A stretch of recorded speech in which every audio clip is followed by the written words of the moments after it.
Hello. So, what a week! Notable for many different reasons, from the splitting captaincy, which was brilliantly delightful for many, but horribly brutal for the minority. Guess which one I am. We come back together to discuss what we do now, effectively, as we enter the Salah meta. We are Who Got the Assist. I'm Tom at WGTA underscore FPL. My co host, who's back this week, is Anthony at FPL Stag. The lead code is 2IP43T. And we're also on video. It'll never replace the audio, of course, and we'll say this every week. But if you do want to see us instead of watch us, you can find us on YouTube. Now, this week, you'll see that we've got a guest.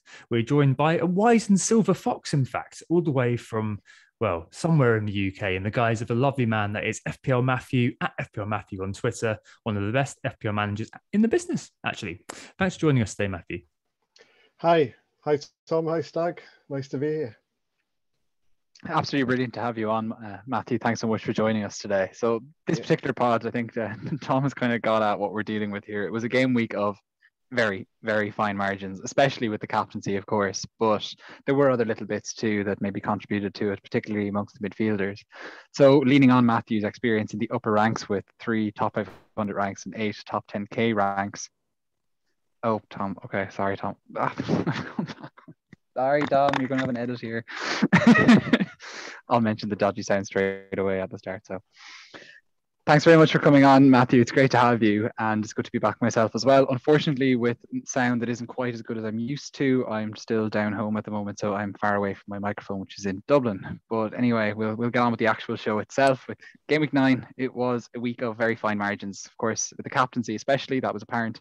But it was also the case with a few midfielders too.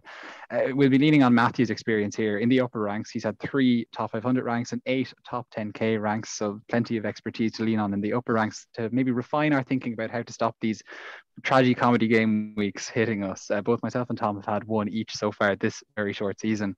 So hopefully Matthew will be able to help us through that and help Tom through this, what is going to be akin to a therapy session. We had Matthew booked for weeks ago, though. So this wasn't just Tom drafting in somebody to help him through this. Yeah. It's going to be a pretty normal pod, though, in terms of structure. Otherwise, we'll have the market forces, the mini league update, correspondence, and listeners' questions. But we're going to kick off that therapy session straight away with the game week reviews. And I believe that the first of us, because we tend to go in order of success, is Matthew. So it was a good week for me, and continuation of a good start to the season, unlike last season. So 104 points. When the Chelsea game finished, being 7-0, and my Chelsea coverage was the Christensen, who didn't even play. I had feared for my rank, to be honest. But then Phil Foden exploded, so that was good. I brought him in the week before. Antonio added to it, and then and Livramento scored, obviously, who was in my team.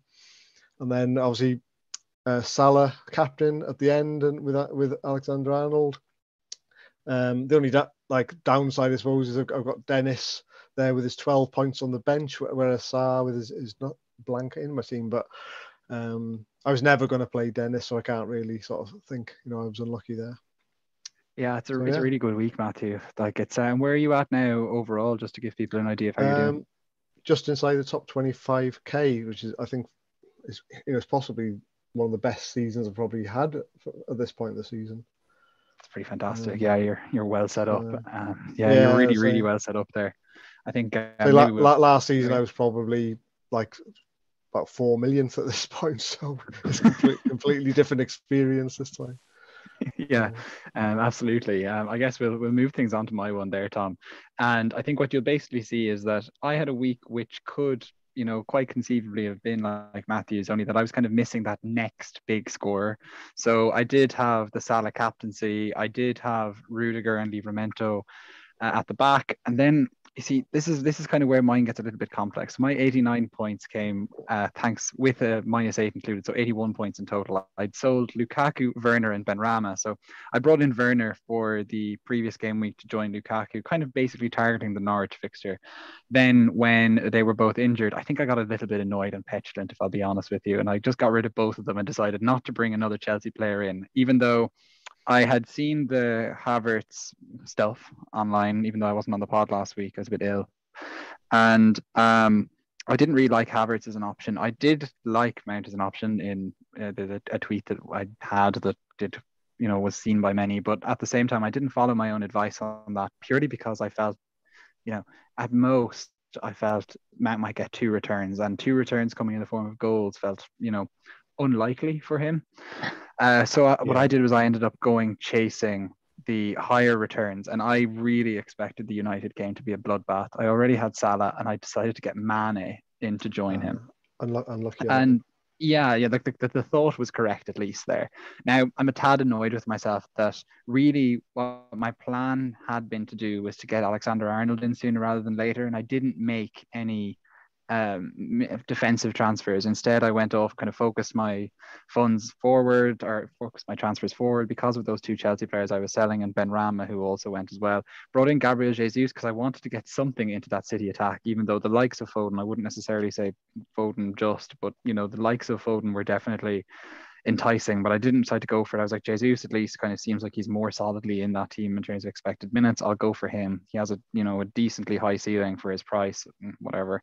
And I wanted to get Tony in because I kind of felt like that was a problem I was going to have versus the template sooner rather than later, with Brentford's fixtures continuing to be quite good in these weeks. But overall, it's just, I feel like I maybe should have trusted the process that I was moving towards a little bit and got in TAA. That's the real regret here. Not so much the Mount stuff, not so much, not getting in a Foden type character. I'm kind of getting into the woulda, coulda, shoulda zone too much with those. But it did mean that even though I had Salah captained, I actually ended up with like a very small red arrow. So 570 points now gives me an OR of 796k. I think I dropped something like 20 or 30k. So, it's a difference of 1 point. But I guess it just shows you that I need that little bit more in my side. And I don't think I've made transfers that have set me up all that well. For example, like Saka is becoming a very frustrating hold in my midfield. Rafinha is now injured just ahead of this Norwich game. I hope he makes it through to it. He doesn't feel like a great hold. Now I'm looking at Gabriel Jesus, and it's kind of like, oh, that's just a problem. And of course, Mane is a bit of a problem too, but I was bringing him in as a punt, but I didn't expect to have this many other quote unquote problems in my team. And do you still have your wildcard? No, unfortunately not. I used mine way back ahead of Gameweek 3, I think it was, and trying to get in actually on the premium setup kind of before it really got going, and it didn't really do me all that much, to be honest, Matthew. So it's been a bit of a disappointing start to the season. Look, it's not the end of the world where I am, but I feel like I've just compounded a few bad decisions with even worse decisions ahead of this game week, and I think that's going to cost me down the line again. But I kind of feel a bit bad to be kind of crying about my scores because we're moving on to Tom, and this is a slightly different zone. Yeah.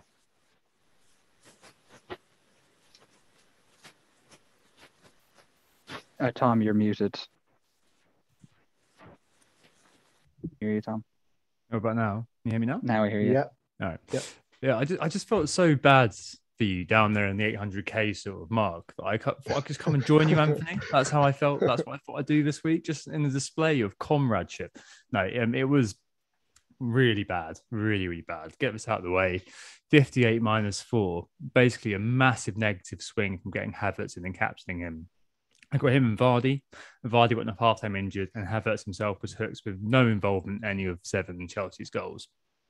It's a proper gut punch, to be honest. Like, it's very, very rare that I'm emotionally impacted by fantasy football. Really rare. Like, mostly it's just fantasy football. But, this one was really tough to take, actually. I just had to disappear off Twitter and stuff over the weekend and just absorb it. I've still kind of getting there, but yeah, it was not fun to watch, obviously. Why did I do it? Well, objectives were really combining, but I guess the Lukaku injury really made me think, well, Havertz going to be Chelsea's number 9, and the Norwich game is the game to target. I was obviously right to target that game, but the outcome didn't happen, and disastrously so. Like, what I'm absorbing, I guess, is the ridiculous outcome that he was the only player, basically, to not get any returns in that game. Pretty much the only player. Even Ruben Loftus-Cheek got an assist off the bench.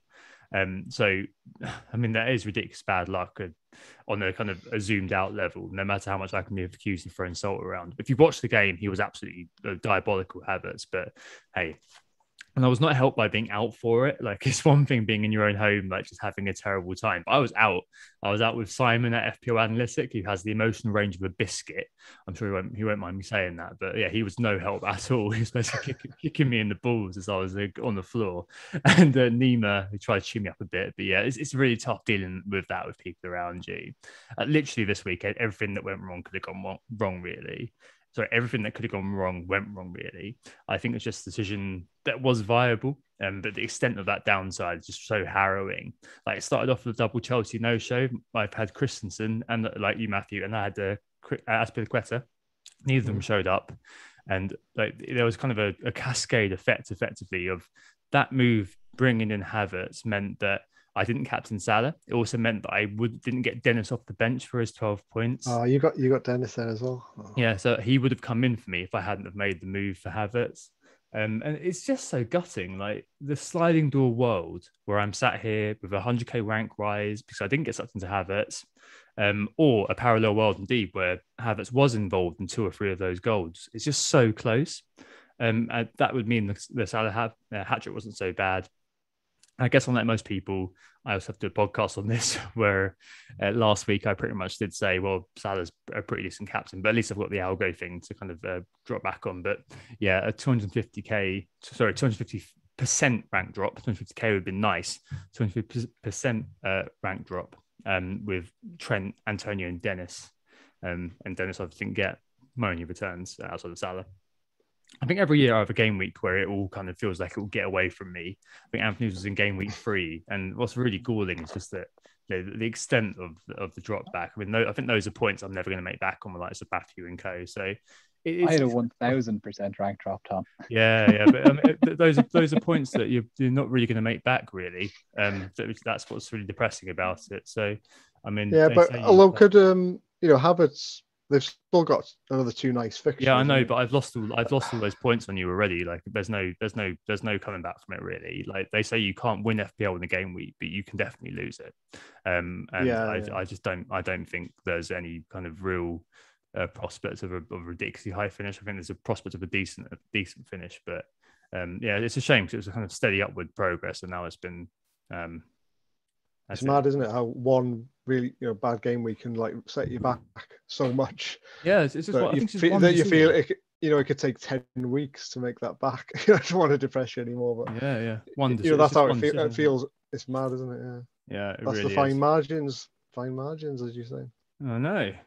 Well, at least that kind of feeds nicely in just a bit into our discussion this week. But yeah, no, really depressing stuff. Objectives, Anthony. Did you? Well, I certainly did, but did you stick to them this week? Yes, I believe I did. So I did captain with the herd of the algorithms. Salah was the main captain, I guess, this week, and I certainly went with that. And I did that one. One of my objectives was to not be afraid to transfer out elite players if I felt they've dropped off. And I missed obviously last week's pod, unfortunately. But in those 2 weeks, I have transferred out both for Lukaku and Ronaldo. Of course, one of those was due to injury, so you could say that was a bit forced. But at the same time, I'm certainly managing to transfer out my elite players if I feel they've dropped out, because I'm now down to just 1 premium player, having been very much on the freemium and hoping it would work out for me. In terms of timings, don't make transfers late on a Friday night or early on a Saturday morning. I didn't do that this time around. I think I made the transfers on the Friday afternoon, but it was a Friday deadline. I don't consider that late in this sense, in that I was just waiting to get the press conferences over with and things, but I did it that way. And then in terms of play style, I've set a max 10 hits in total. And I think now, having gone through the first 5 games without touching a single hit, now I'm just starting to like reef through them as kind of frustration starts to mount. So now I've got 3 hits taken so far. So suddenly I've kind of gone through what you would have expected to be my quota for the first kind of quarter to third of the season. Yeah. So it's a bit concerning because I kind of want to take more. Yeah, very Moorish, aren't they, as you slip down the table. So my objectives this week actually clearly contributed to the outcome, just because one, captaincy, do what Mikel's captain algorithm tells us to do every week. Well, he did pick Havertz, I did have Salah, of course, as well. But number two, in transfers in the 50-50 situation, take the hit. So last year, I did really well from taking those kind of risky moves, or at least kind of just taking the hit in the move. Otherwise, you'd just left it. So as part of the 50-50, obviously that was bringing in Havertz captaincy, because Havertz was top of the list. Then he became the captain. And who I was removing Lukaku for, number three, take a chance on four, buying bandwagoning players. Well, I mean, Vardy got a 0.2 million price rise within 2 days. Like, that's a bandwagoning player who was in form. Like, he hadn't blanked for absolutely ages. And of course, then went off. And another thing I just heard the other day was that Brendan Rodgers said that Vardy had felt something in the warm-up, so he probably shouldn't have played. So they got Dennis off the bench if Vardy hadn't have played. Even more lols, just to compound what a horrendous week it was. But I mean, it's just a rare example of the perfect storm of all of the objectives lining up to make the moves obvious. Do I kind of do hashtag trust the process, or do I rethink these? I think I'm going to hashtag trust the process. Maybe it's sunk cost fallacy, but I mean, one bad outcome does not a season make or not make. So hopefully these will all steer me in the right direction rather than wrong going forward. I suspect that's probably the last week until AFCON, that the captaincy, for example, will cause a conflict and make things change. But it'd be interesting to see what the hell happens after this with the likes of all those injured players who are coming onto the horizon for many of us after that game week. And finally, Matthew, I mean, obviously you've got a long and storied history in the game without blowing smoke up your backside. But I mean, do you have any kind of objectives that you tend to follow in general? Like, I know you're quite a patient manager. I mean, I'm not well prepared for this, because when I read your notes saying any about objectives, I thought it just meant like finishing the top 10,000 or top 50k. You know. Yeah, I mean that can work too.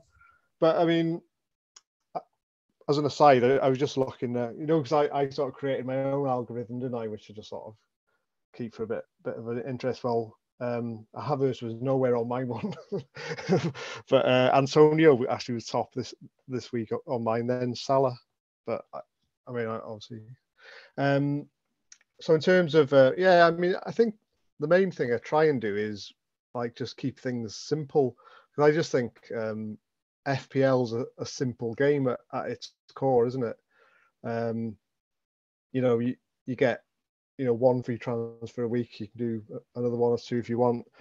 You pick 11 players in your bench and pick a captain. It's a lot more. The scoring system's quite simple. It's a lot simpler than Sky game, for example, which I also play, not doing very well this season. Where you've got to have captains for each match day and things like that. So I think I just really try. I always think it's a simple game. Just try and keep it simple. Although I think FPL feels a lot simpler when you're doing well somehow. If you're doing well, it seems to feel a lot easy game. You get on form, or at least you get in a rhythm, don't you? And you're like, oh, okay, well, I'm pretty sure this is going to work out. You don't doubt yourself, right? Yeah, but if you're doing bad, then you're sort of trying to chase it a bit more, and then it just goes worse sometimes. Yeah. So I mean, last year you mentioned earlier on that you were at 4 million overall rank. I remember reading 7 game weeks, I think it was. Yeah, that was it. And I remember reading your kind of end of season sort of reflections. I can't remember whether it was in the group or in one of your articles. And you said, all I did was just play how I knew, and I didn't do anything else. I didn't alter my behavior. Like, is that kind of thing, that patience, is that something that kind of just is a thin red line that goes through all seasons? I think I looked at your history. I think you've done like one hit so far this season. That looked like it was like a last resort, like you had to do it. Actually, I think I've done 3 hits this season. So I think I took a -8 early on to sort of restructure my team a bit, and then I took a late hit. I think not this game week, the previous one, when if you remember, like Jota, it looked like he was going to be on the bench, so I brought in Foden 5 minutes before the deadline for a hit. But yeah, last season, I think, like you said, about 7 or 8 game weeks in, I was like doing terribly. And it wasn't just that I was 4 million overall rank, because you think, well, it's early days kind of thing. But when I looked at other people in our Hub Contributor League who were at the top, they were like 100 points ahead of me. So I was already like 100 points behind people that I should be trying to compete with. So yeah, I think at that point I just thought, well, I can either try and become late riser or something, late riser and like play a lot more of a punchy game. But I just thought it's just not my game. I'll probably just end up getting even worse and worse. So I just thought I'll just try and play exactly the same way as I normally do, and just see where it takes me. If I end up a millionth, so be it. But I ended up, I think 29,000 was it? Yeah, more than respectable by anyone's standards. But yeah, no, interesting. I suppose we'll get into that as well in a little bit in terms of the fine margin and stuff about lessons from that season and how you kind of kept it all together. Let's move on to the mini league update very, very quickly. And obviously, it was a seismic week in the mini league. There's no getting around it. Obviously, there were massive scores everywhere. And from my count, only 2 members of the previous top 10 retained their spots. And there's someone new on top, though. It's Stephen Hamilton, Pep's bald. Yes, he is. From 143rd all the way up to first with a massive 131 points this game week. In second as well, Bantusai Oxymoron, Paola FC, 119 points, up from 46th to second.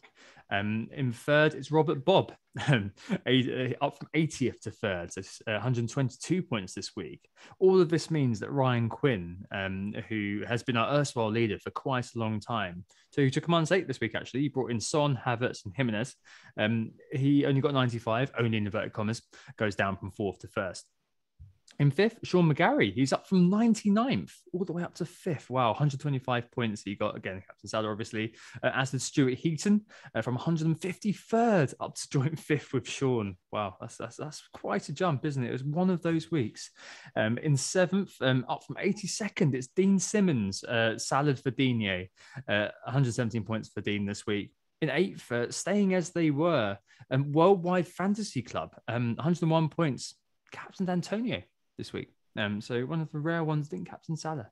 And in joint 9th, and more jumpers, Joseph Alvarez, 113 points, V for Valaza, and Anthony Roberts, Rafinha Galada, who got 118 points and is in 9th, i.e. in the top 10, from 116th. So a week of massive movements and shakes. Speaking of movers and shakers, let's move on to the market force, Anthony. What's been going on as a result of that tumultuous game week? It's funny. I think what we're really seeing in the market forces is a lot of reactions to what we saw in the previous game week more than anything. Certainly, it doesn't strike me as it doesn't strike me as a week where people are forward planning or anything like it.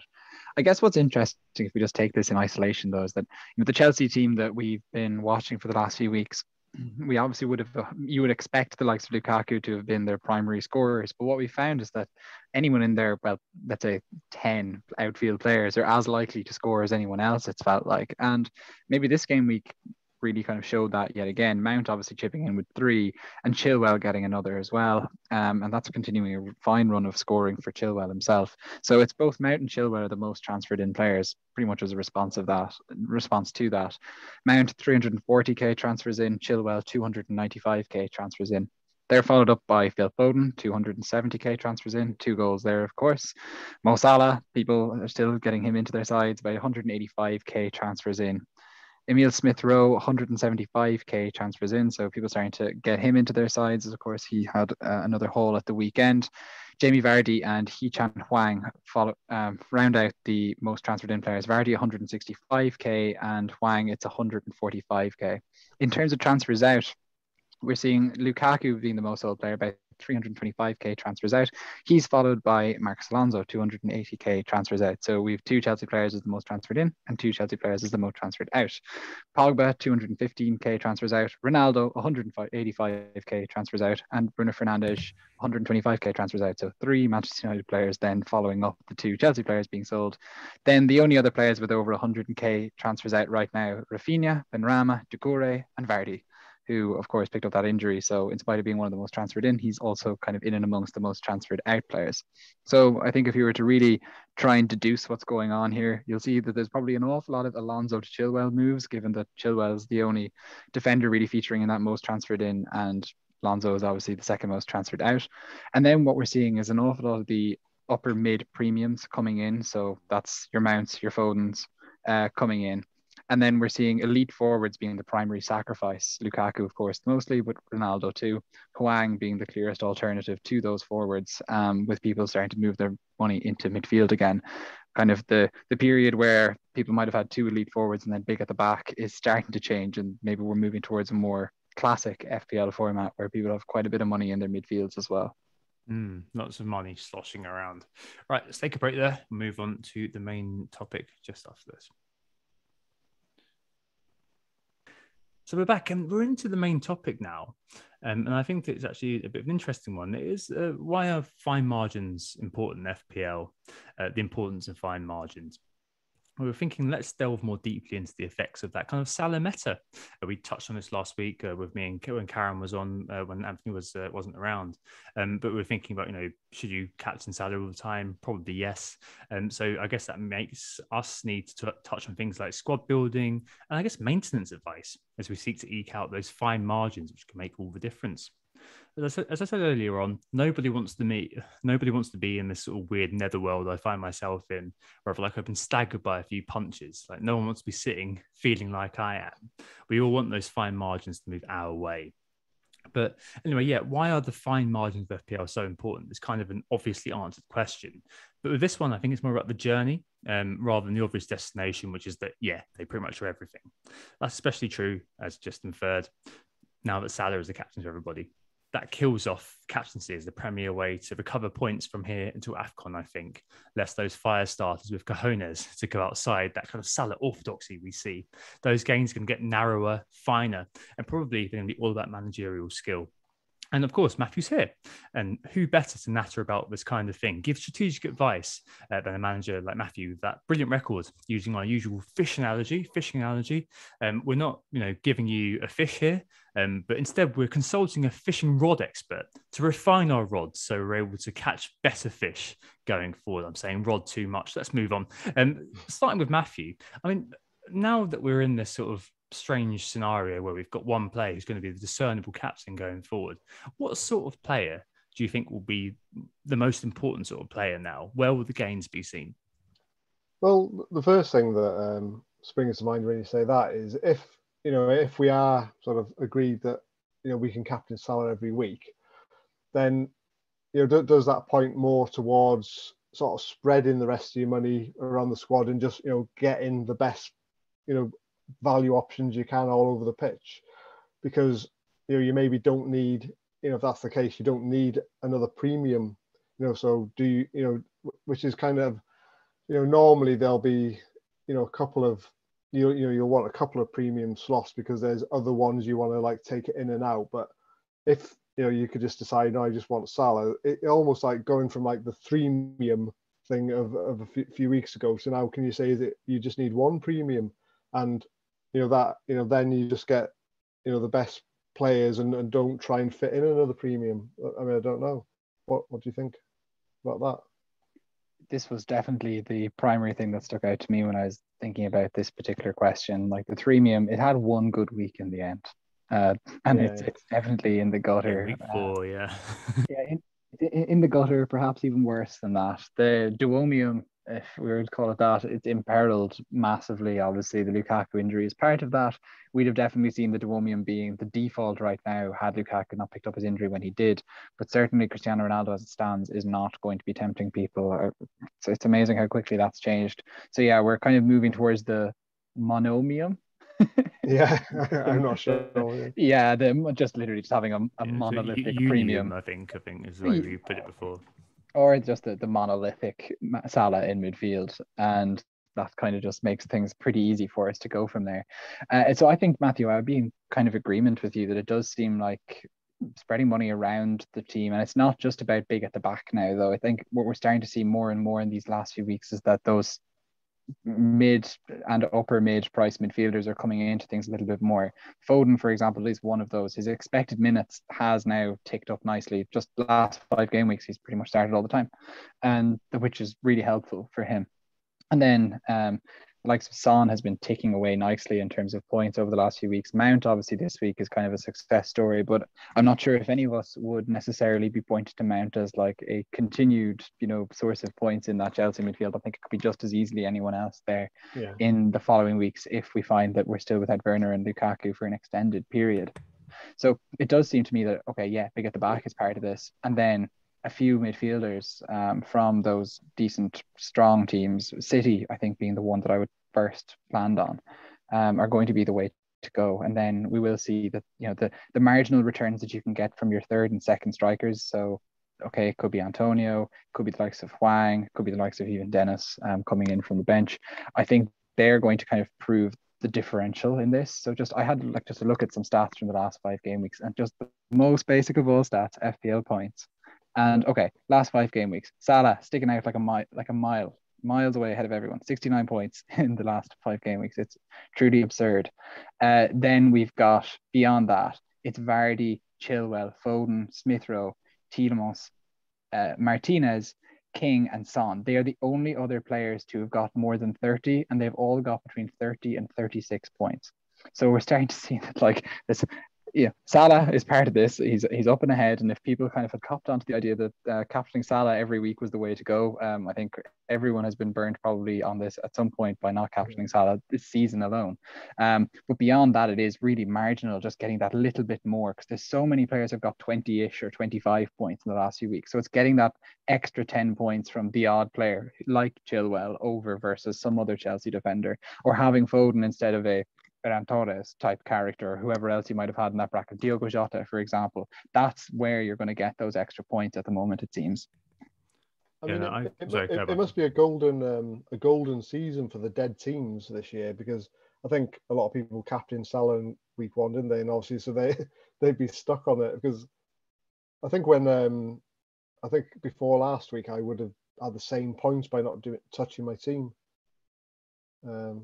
This week may have changed it, but maybe it would have kept it going. If anything, like you still had the right captain, didn't you? You didn't do too much with your team this week. Yeah, no, true. So there's probably a lot of teams like high ranked that have just given up after game week 1. Yeah, there's some element of hope for those in the doldrums like me and Anthony here. But I think you're both right. I think it is about kind of those extra characters around the peripheries who are going to be coming on to make all the difference. I mean, your Livramento sort of types, right, who come on with like the odd 5-6 pointer here and there when you need them. I think this kind of feeds into a nice idea I want to just introduce here, which is the idea of squad maintenance. I'm just coining this phrase really because I feel more and more with Salah just the auto pick. I think that our squads are just kind of like a well-oiled machine sort of now, with lots of spare cash going. As we said in the market forces, that a lot of the expensive players are being binned off. People are going to be doing this week. Vardy's still is actually injured. People are going to be doing Vardy to Tony, for example. Yeah. And I'm seeing more and more our squads as being this well-oiled machine with loads of cash going in this sort of unium or monium or whatever you want to call it context. And that becomes more about, to bring in that kind of maintenance idea, discarding parts which aren't working anymore and buying new ones to function, to keep your job going with the captaincy pretty much settled. I guess this breaks down into what I said about last week as well. The emphasis is on removing and discarding those old parts when they've outlived their usefulness and picking up the new ones properly in a timely manner.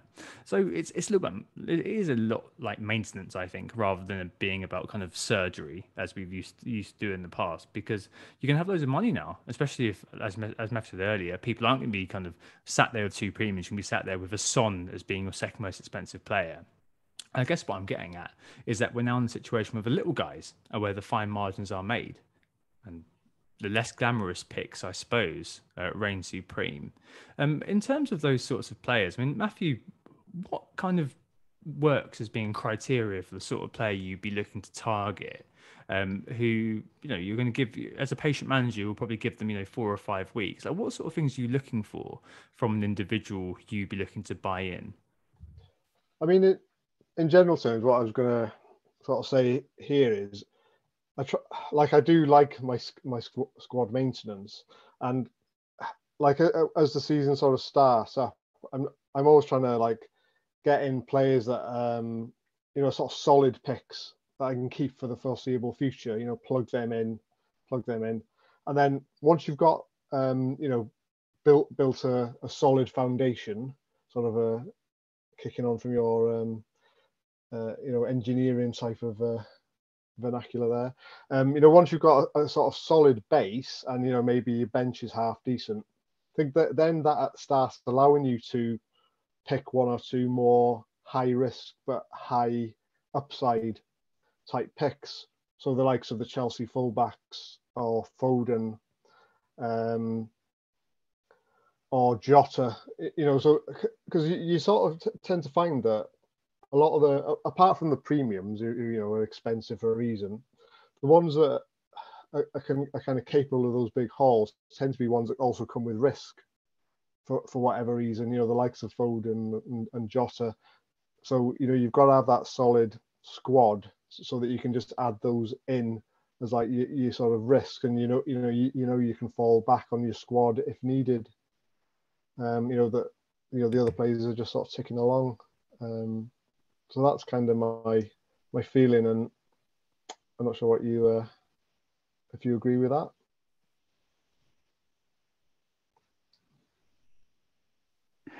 I think we're almost, I feel like we're largely almost coming around in circles on everything that we kind of feel on this, is that it does seem though that those marginal players are where it's at. And I was trying to maybe thinking about this and maybe thinking a little bit proactively in terms of squad maintenance and trying to look at fixtures to come and where we might be able to find some sort of maybe less glamorous but still useful pick within the weeds, and maybe looking first of all to these like very close upcoming fixtures. Like the three teams that are being identified as having the best fixtures of all are Norwich, so we can ignore that. Brentford, who I think we can take something from, in that of course Tony is going to be a primary pick for a lot of people. Then there is obviously Mbuemo, who had a bit of an injury, and so we're kind of waiting to see what's the story with that. And then there's that Brentford defence that some people are well invested in, and rightly so, and has proved so good for them and may continue to do so. Beyond that, then it's Wolves, Villa, Southampton, and then it's City, Liverpool, and Chelsea, who have good fixtures coming up. And so I kind of feel like, okay, the City, Liverpool, and Chelsea stuff doesn't help us because we're quite well invested. And so it's quite interesting that it could be the real point of a difference, for example, in the forward line could be Brocha versus the likes of Hwang. Who does better in these next 3 weeks, as your third striker, for example? Maybe looking further ahead, Spurs, actually, their fixtures are really starting to turn, especially from, well, broadly Gameweek 12, although you could argue that the United game at home is a big opportunity for them and Nuno to get going. And so maybe getting Son in as that second most expensive player in your side may well start to look very enticing soon, and maybe he could provide the explosive returns that could find people finding a way to proactively sort out their squad to really fire up the ranks in a way that very few players can provide that opportunity. The thing is like, would you want to buy into that Spurs team at the moment, having looked so flat so frequently so far this season? Yeah, that's the concern, isn't it? Those sort of players, like you're doing it with the marked upside. The thing is the ownership for so many players within the sort of maintenance sphere, so many players that Matthew kind of characterized as being solid, is just so high that if you do go against the grain, we're saying last year as well, quite a lot for those who listened for a while, that if you bet against the house, a lot of the time you tend to lose. And there's a reason why these players' differentials, like very few will make the upward curve all the way into the mainstream. I mean, Matthew, I was interested to kind of hear about the fact that you've got your kind of risky picks on the basis of those solid picks. Like, what sort of distribution would you go with? Like, would you be saying that there's what sort of number of kind of solid picks would you be going for, and how many risky picks would be kind of part of it? Would it be kind of 2 or 3 in the 11? Like, what's the sort of ideal mix? Yeah, I mean, I would say sort of, you want to be in a position where you've got mainly solid picks, and probably 2 or 3 sort of high upside, high risk but a little bit higher risk. I mean, Cancelo I sort of had in that bracket, but he just seems to become more reliable in terms of starts. I know he famous last words because he won't start all the time. I was just about to say, I was like, you've done it now. But your real solid picks, the likes of, well, Livramento probably for the value. I've got White, he's sort of okay. Alexander-Arnold. Pretty much everyone's got Salah, obviously. Rafinha, although they say that, but then he keeps getting injured or going to Brazil. So, and you know, Salah, like I thought he was another solid pick, but then, you know, the solid picks can quite quickly become a bit stale sometimes.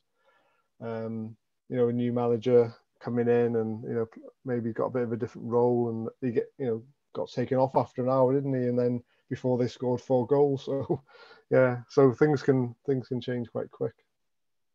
It seems like quite often your kind of moves are kind of dictated by who's got injured or suspended, you know, rather than, you know, it seems quite rare in FPL that you can really just choose who you're gonna address next.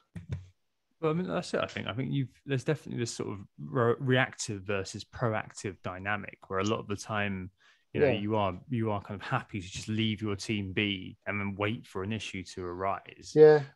But I guess kind of, you know, you've referenced this as well by saying, you know, players can get a bit stale. Like there is, I think, opportunity in removing players like Benrahma, or for me this week, hey, you know what, it didn't really work out, but removing a player like Trossard to get in a player like Havertz to hope that he will then be a difference. Like if I removed the name Havertz and said I bought in Mount for Trossard, then, you know, I'd be laughing right now. I think it's just one of those sort of things where there is definitely an opportunity in removing a high-owned player to get a low-owned one in when the fixtures, as Stag was kind of mentioning earlier on, do sort of align for you. I mean, Anthony, proactive versus reactive in terms of maintaining your squad. I mean, are you the sort of person who waits around for things to screw up, or are you somebody who's proactively maintaining, getting your spanner out and making sure everything's ship shape? This maybe is going to highlight what might be part of our conclusion for this, that everything is so squad dependent. But I feel like I'm still paying the cost of that disastrous wildcard in game week 3, which just continues to cause me trouble. Like I still haven't got TA into my side, and that's something that is a problem that I must respond to reactively at some point relatively soon. And I feel like I've also, with the -8 that I've done, I'm already starting to regret so much of it that I feel like I have more problems to react to. So in an attempt to be proactive, I think I've just caused myself more things to react to in the process.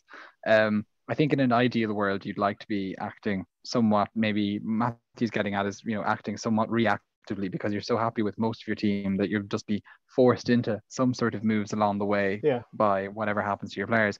And maybe that reactivity in the sense of the way that Matthew's talking about it is a luxury of, you know, doing quite well and being pretty much on the template and just be looking for those marginal gains to keep, you know, inexorably ticking up the ranks. If you're now that you've joined me, Tom, at the 800k club, then it's a little bit more, you have to think more about proactive transfers to try and make your way back up, especially if the captaincy thing seems so tied up until AFCON with the Salah. So unfortunately, maybe if we were doing well, Tom, we'd love to be able to just say be reactive, but unfortunately we've got to be proactive to try and find our way up these ranks.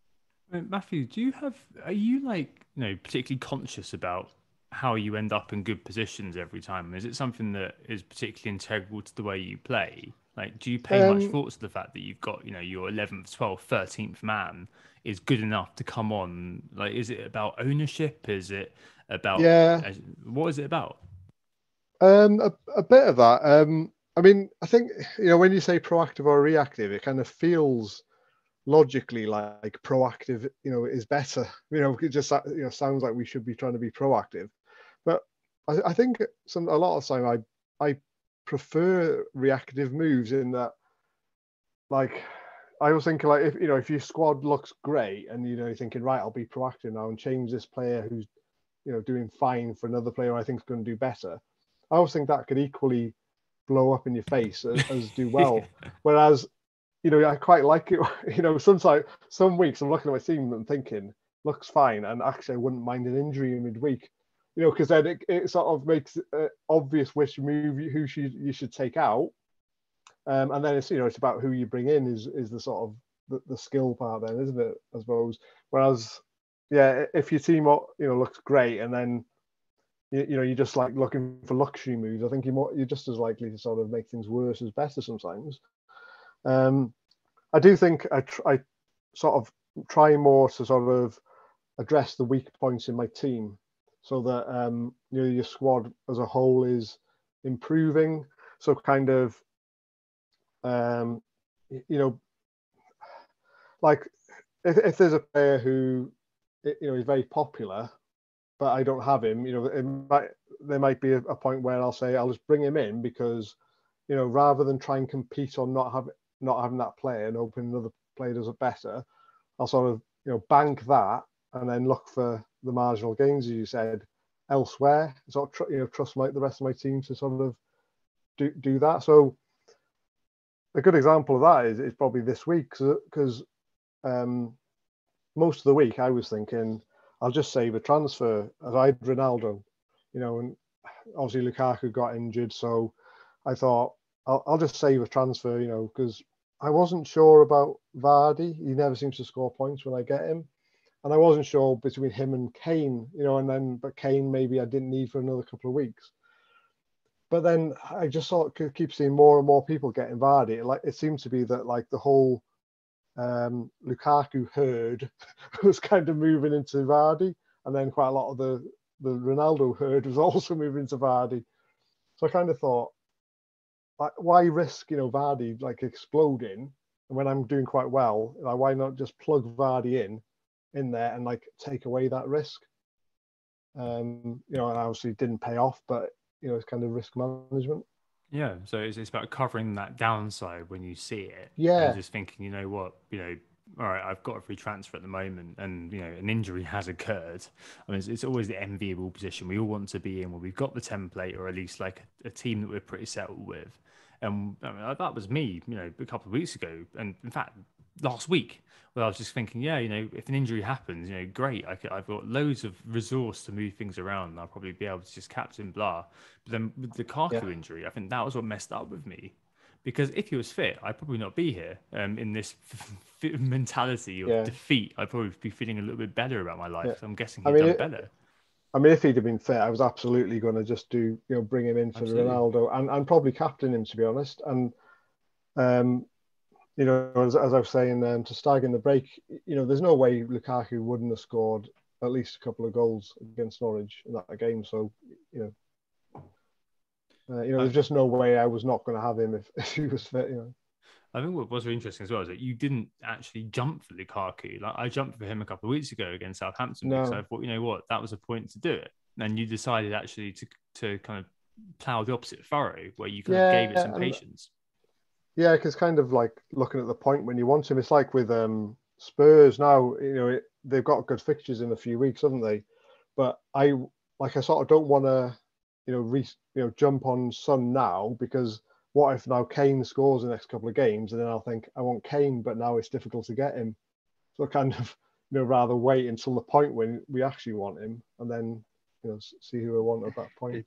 This is definitely the luxury of doing so well, though, isn't there? Being up in and ahead, that you can wait until the week that you feel like, okay, they've got their ducks in a row and Spurs are starting to fire. Who do I need? And this is it. True, yeah.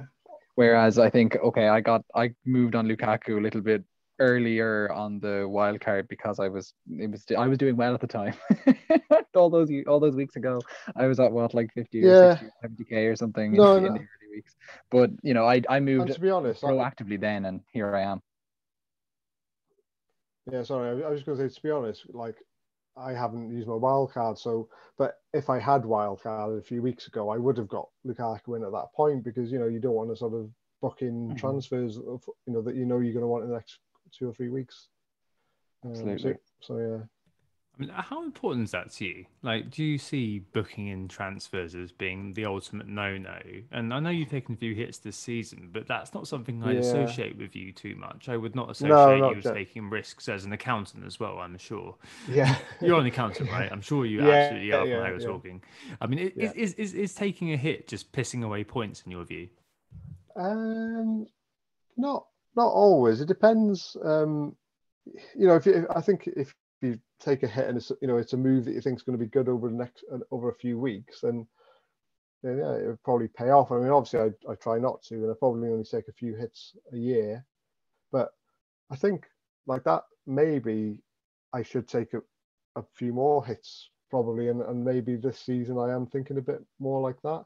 In fact, I probably should have taken another hit this week. Like I could have. So I brought a Vardy in, which freed up a bit of money, and then if I was going to make another move, and I did talk about it in my article, it would have been Christensen to Chilwell. Now that would have paid back the points easily. So it's kind of frustrating. It always seems to be. I'm sure you're the same. When you start thinking of taking a hit and then don't, it always seems to be that should have done.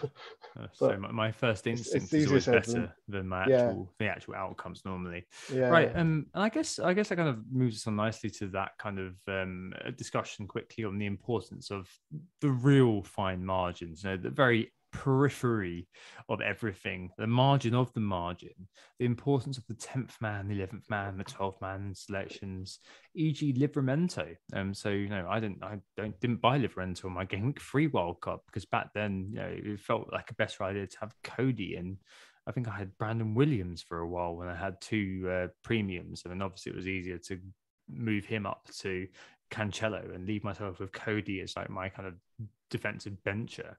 And that's left me quite exposed actually, because of things like this week where you've got Livramento coming off the bench for loads of people. Obviously the goal is pretty lucky, but nonetheless it's something which with the clean sheets and things that have happened, it leaves me a bit exposed to sort of Matthew have nightmares over. And I think an interesting question here is, would we ever advise maintenance transfers? So a few people have said, why don't you own Livramento, dude, on Twitter to me. I'm just thinking, well, would you buy him for Cody and use up a free transfer? Would you buy him as part of -4 or -8? Like, I know there's a mental sort of, hygiene thing about owning him, which I don't at the moment. And maybe that kind of is addressed in my third objective about kind of taking a chance on form, et cetera, et cetera. But I mean, Matthew, would you ever advise kind of making maintenance transfers, especially if it's kind of for a -4, -8? I mean, I know you took a free to get Vardy in to cover that downside, but a player like that who's on the periphery, surely you'd be thinking, actually, rolling the free transfer is much better than owning this guy. I think sometimes there is an argument for doing that sort of move, because I think like every season there's a certain player or players that are just such good value that you kind of just might as well bite the bullet and get them in, because every week that goes by there'll be another transfer that looks more important. It's like, well, just like bringing in a cheap defender that might not play some weeks, but in that, I don't know, are you just better off just taking a hit one week just to get him in, because it'll never be the most important transfer, so you'll just kind of never do it otherwise. I'm making a transfer to shore up first bench. Like it just seems a bit wild to me. Maybe it's because I like having a decent bench though, because especially like the last couple of years with COVID and I know there hasn't been that much happening with that, but it's always a chance of something, isn't there? Of someone, it's another factor of risk that can happen, kind of thing. Pep being joined by Tuchel and the importance of Chelsea and our Chelsea and City, I think, is probably the one of the biggest impacts. As much as COVID for sure, when it comes to the need to have like a good deep squad. And I think even just the fact that even at Liverpool, just Jota, for example, is the type of player that a lot of us have owned at some point this season or the previous season, and he has proven to be, fall out of the squad every so often. And I think it's just there are so many players that have been options for us who, for squad rotation reasons, do occasionally drop out, meaning that we so frequently need to reach too deep, if not Allen deep, into our benches, and that's kind of I think that's what's changed. And so that your 10th man, your 11th man, and indeed your 12th and 13th even men are very, very important, I feel.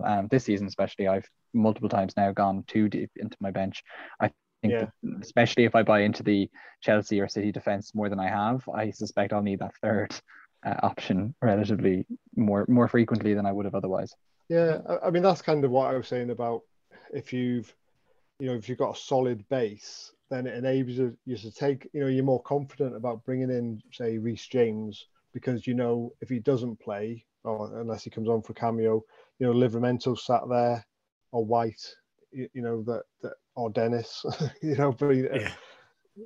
but obviously never come in when you want him. But yeah, I mean, I just wonder whether these things are like inversely proportional. Like if price is inversely proportional to ownership, like if the ownership kind of if the price kind of descends and you kind of get the cheaper players, you want to be buying the most owned players because you want to just be kind of closing that door on any negative thing happening. Like if you're sat there with Brandon Williams and you're watching people who got Livramento at 4 million roll in the points every week, like you kind of think to yourself, well, surely I should have just bought in Livramento when he was the same price or near the same price. Like that probably was worth doing.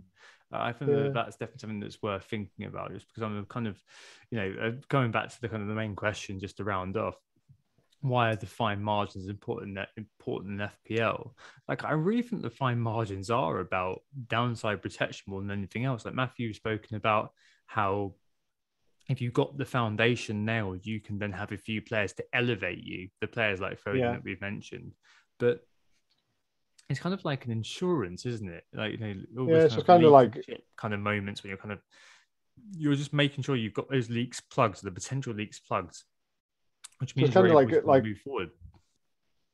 Like covering off the sort of key risks, and then once you've got those risks covering off, looking for those little upsides that you can make, on the crowd, because gets to the point where everyone's got basically the same team. There's a few differences, so those fine margins become more and more important.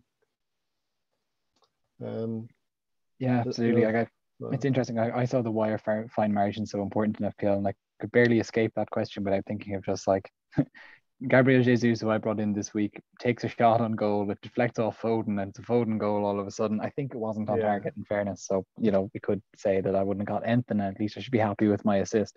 But that was what came to mind. But of course, we're thinking about this in the broader idea of why fine margins are so important. And I think it is, as you say, Matthew, especially as a template starts to form. But we found already a template that is shuffled 3 times, I would say, in about 9 game weeks. So it's so easy for us to think that this template is so locked in. AFCON isn't that far away, and that's going to absolutely tear asunder the template, A, but B, it's going to tear apart some squads, especially the Liverpool one. The Liverpool one seems to me like the most vulnerable one. Kanate started to fall into that team and being important. Salah, of course, Mane, of course. They're going to start having to go quite deep into their forward line. Are they going to score enough if they are trying to find goals? Are they going to have to recalibrate how much they put into push men forward offensively to try and make up for the lack of talent with more numbers?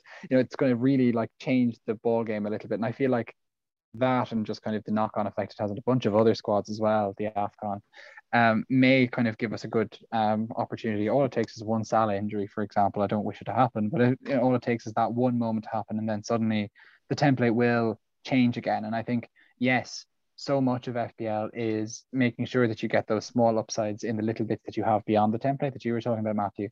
But then there is also the phrase the need to respond to the template as it changes, just to see what's coming as well as you can, just that little bit more. No? Yeah, that's hard. Yeah, but I think the phrase I would use is sort of a similar phrase, which is marginal gains. Obviously similar, but I think that's probably what my whole FPL approach is based on, looking for those marginal gains, which sounds easy. Obviously not as easy in practice. But it seems to become more and more like that because teams are so similar that that's what you've got to kind of just manage your team better, so you're not having to take risks all the time, covering off the sort of key risk, looking for those little gains you can get here and there at the right times. I think that rounds it off really nicely, actually. I think from speaking to you here, and obviously Anthony and I bringing our unlearned or unsophisticated view to things, the reality is that the ideal is to be reactive and just be kind of thinking, well, I'm ahead of the pack. I'm just going to be kind of making sure that I'm sorting things out. Whereas for the likes of us, me now, sadly, and Anthony, of course, in the muds too, we're going to have to be looking at ways in which to kind of assault that kind of high castle that you're in. I guess at the moment stability is key, and the importance is keeping those leaks and risks covered by the sounds of it.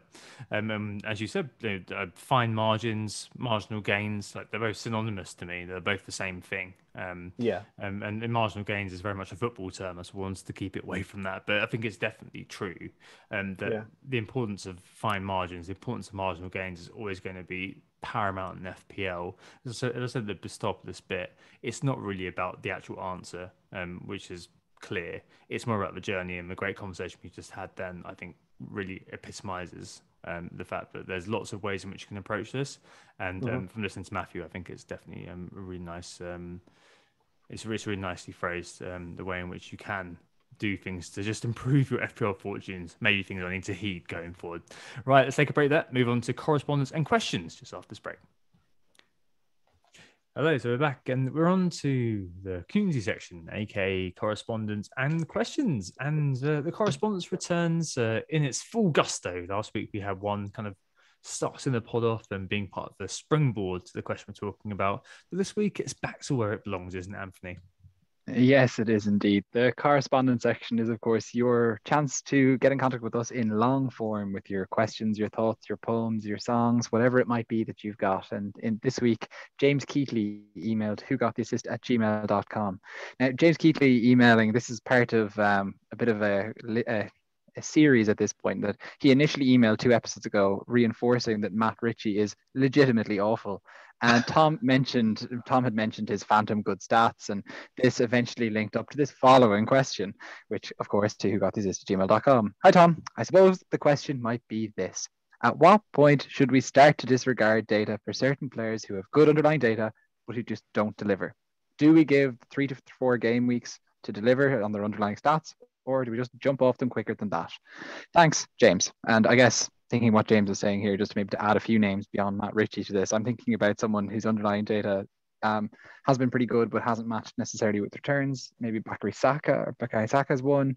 Diogo Jota is another. Luke Shaw is another, not so much now, but in previous times. And sure, we'll even toss in Sadio Mane for this as well, just because he's in my team and I just want to suffer. So what do you think, Matthew? Yeah, I mean, as I mentioned earlier, I've got my sort of own algorithm. It's probably too fancy a name for it, but it kind of looks at, past, recent stats, fixture, of course. But then the sort of third thing, the third thing that I sort of add in is like player quality, which I kind of just do manually put in my own rating for that. And because I think that's the sort of third angle of the triangle. You could also add nailed on this, which I also factor in as well. But how they're doing stat wise, how the fixtures look, and then but you've got to add in that player quality. So players who have got great stats, but they're just not that good. They're not going to convert those stats into goals and assists. I suppose Traore's been a classic one this year, and I mean I can't pretend I didn't look at him because you just thought surely he's just got to start getting some points. But when you add in that sort of quality angle, you've got to sort of factor that in as well. So for you, is it, Matthew, you're just managing to not get these players in at all because you're avoiding them to begin with? Yeah, I mean that's the ideal, isn't it? The ideal way to avoid a wasted transfer is not to bring them in the first place. So probably wait till you're a bit sort of more sure, not Luke Shaw, but certain. I think it's interesting because there's 2 sorts of players. There's the red herring, the sort of player who's providing that underlying data, as James kind of detailed, who's doing the job but isn't quite returning the points. And you've got their sibling, which is the overperformer. I'm thinking of bandwagons like Jesse Lingard last year, a player who's performing beyond the data that they're posting. I guess in relation to James's question, Mbuemo comes to mind the most now because he's probably a red herring that a few people have made the kind of leap on. good positions, but he just can't seem to finish, can he? And there's that kind of pass to him where he just kind of shot wide when you're thinking, well, that should probably be in, mate.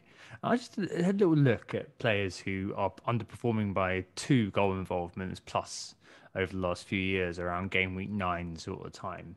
And this year, you've got the likes of Mbeumo, Traore, as you mentioned a second ago, Matthew, Trincao, and Ilianusi. Okay, they're all 2. Yeah. Last year, you had the likes of McBurney and Trezeguet at 1.97. Year before that, JWP, McGoldrick, Barkley, Che Adams, and Gundogan. Before he was cool, he wasn't cool. He wasn't cool 2 years ago. He wasn't at all. And the year before that, Danny Ings, Antonio, Tekers, Jesus, Salah, and Miljovic. That season, of course, does actually have a few players who did end up doing okay. So Salah, obviously, that was his 2.59 season, 22 goals, 12 assists that year. Didn't underperform at all. But Ings actually did. So that's not the year that he went on the rampage. That was the year he got injured pretty quickly. 7 goals, 3 assists that year. And Antonio that year was not the monster we know now. So 6 goals, 8 assists, and 120 points or so. So that list of players, Mbeumo, Elyounoussi, Trincao, McBurney, McGoldrick, Barkley, Che Adams. I mean, these are players who underperform for a reason. It's that they're not pretty good. They're not very good at that end product stuff, are they?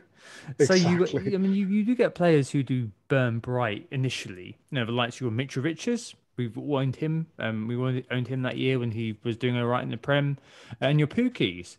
But the reality is that you've got players who, will end up breaking into that sort of thing. I think next week we're going to look at the 200 club and think about kind of players who aren't performing quite there yet, but will make it there. But it was really striking, I think, to look at the list of names who do underperform on their XGI to that sort of level, and just kind of the content. The identity of those players is pretty instructive, isn't it? There are a lot of red herrings every season, and I think just to answer James's question, 3 to 4 weeks is the perfect amount. I mean, I know that we've got Mbeumo now with a potential injury. We don't know whether he will play this week, and he's not going to play in the League Cup this week.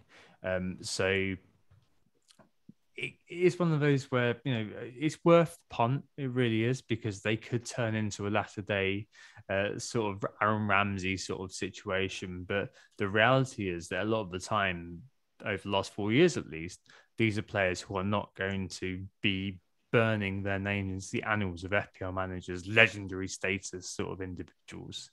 Anthony, to be fair, Mbeumo's been sorry, Anthony. Go for it, Matthew. To be fair, Mbeumo has been very unlucky, isn't he? I mean, he's hit the post that many times. And that hitting the post is such, again, using the word fine margins, or the phrase.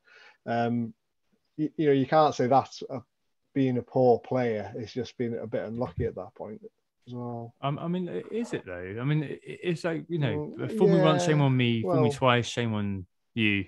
Yeah, 6 times. Fool me 6 times, shame on everybody around you. I mean, but then also with Mbeumo. You had the year when Luis Suarez hit the woodwork many times. Remember that Dalglish season where he hit the woodwork so many times. Like, Liverpool were ridiculously underperforming their XG, as we call it now. Back then we were saying they could have scored loads of goals. Is it the same with Mbeumo though? Is he a player who's got the latent ability to eventually turn that into a parade of points? Yeah, I just don't know. I mean, obviously he's not. He's not the best player in the world, but but then he's got the other factors. Is he's got good fixtures now. He has been having good stats. He's cheap. So I think that I think he could do okay over the next few weeks still, if he's fit. So yeah, I still think he's a good pick personally. Like in the case of Mbeumo, it's just like, he's still just 22. 8 goals in the championship last year wouldn't have necessarily suggested he was the most prolific. And so, with that in mind, you kind of just have to. He's in that kind of wait and see category. I think maybe not wait and see in the sense of FPL, because he does have the underlying data, and I guess just at his price point, he does stick out. And I think there are arguments you can make about a few players who are in around his price point, but at the same time, I still totally see why you have him, Tom, and I wouldn't be selling him, if that makes sense, especially with a few good fixtures coming up before bracket, unless the injury is coming. The unless was coming in heavy, unless the injury proves to be a particularly big problem. But I guess just rounding us off on James's question, I think it does feel like you should give a player 3 or 4 weeks if you've got them in to, match the underlying data that you've bought them in, presumably for. And like, much as it would be great to avoid bringing them in the first place and just kind of be able to carefully plot your way through in the way that Matthew seems to be successful doing most seasons. For myself and Tom, maybe we're trying to work out whether we've managed to buy ourselves another red herring, and that is difficult. 3 or 4 weeks, that's probably as fair as you can do. I think 1 game's a bit overreactive. 2, 3, I think are getting towards what your answer is, and maybe give it the 4th if it just turns out to be that way. If we're kind of tell you enough, I think that's a fair enough number to go with. So we're all trying to land that Danny Ings, aren't we? That season with Southampton, where everybody thought he was absolutely spent 6 million, and 5 game weeks on, you're kind of like, well, actually, everyone's jumping on this train now. I think that's kind of what we're looking for in this in the dregs. When you're thinking, what the likes of Matthew are going to be jumping on this guy in 2 or 3 weeks, when there's a couple of weeks you're going to be doing a completely understandable kind of thinking, well, I need to see more. And if you are taking the punt where we are, basically, you're going to be kind of saying, what? But that's how we could, that's how someone like us could gain the 20 points on someone like Matthew right now to gain, to start moving up. We're both about 100 points off where we want to be at this point, Tom.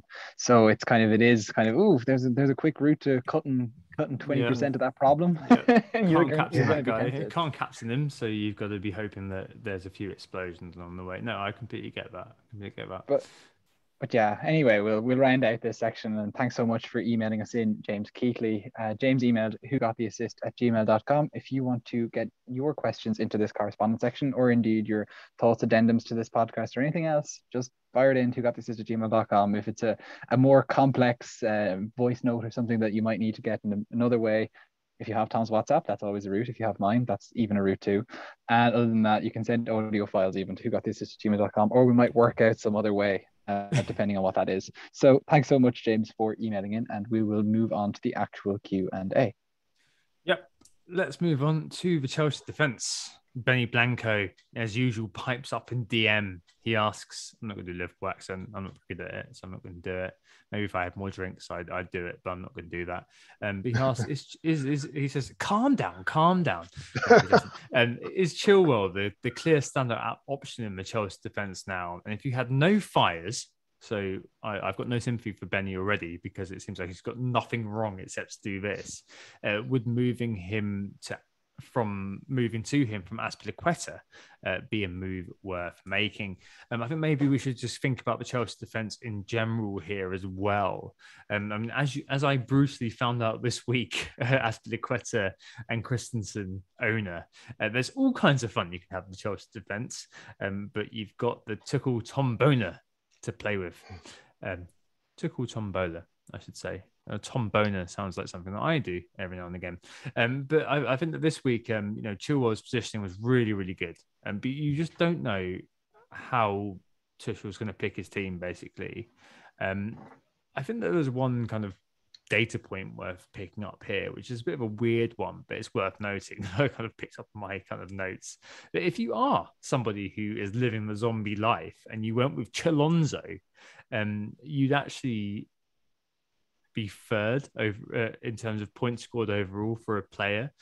So you've got Salah, way up in first, and you've got a couple of players, but you've got a player beneath him as well. But if you kind of combine the scores of Chalonzo, they'd actually have 74 points altogether. So you'd have the third highest scoring player in FPL. That's probably not at all viable at all to have done from the start of the season. But it's something that's worth mentioning here. I think overall, I guess I'd be sticking with what you've got a lot of the time, because this week's genius is next week's foolishness. And I think that could be specifically true if you've got a player, you've got a manager who's going to be rotating like mad, like TT is going to be doing. What do you think here, Matthew? I mean, you've only got Christensen. Are you looking at investing into Chelsea? Yeah, I mean, if you look at Tuchel or Tuchel, whatever you want to call him, in previous lives, he rotates especially fullbacks like mad. It basically, so whoever you get, you're going to expect rotation. But I think in what Benny's asking there, and I think he even says he's got 2 free transfers, doesn't he? Although you don't put it on the screen, but maybe that was 2. I would 100% do that move. Yeah. Aspie again, he's one of them sort of boring players. Whereas Chilwell's got such a good high upside. It's just crazy, isn't he? Scored 4 consecutive Premier League games now.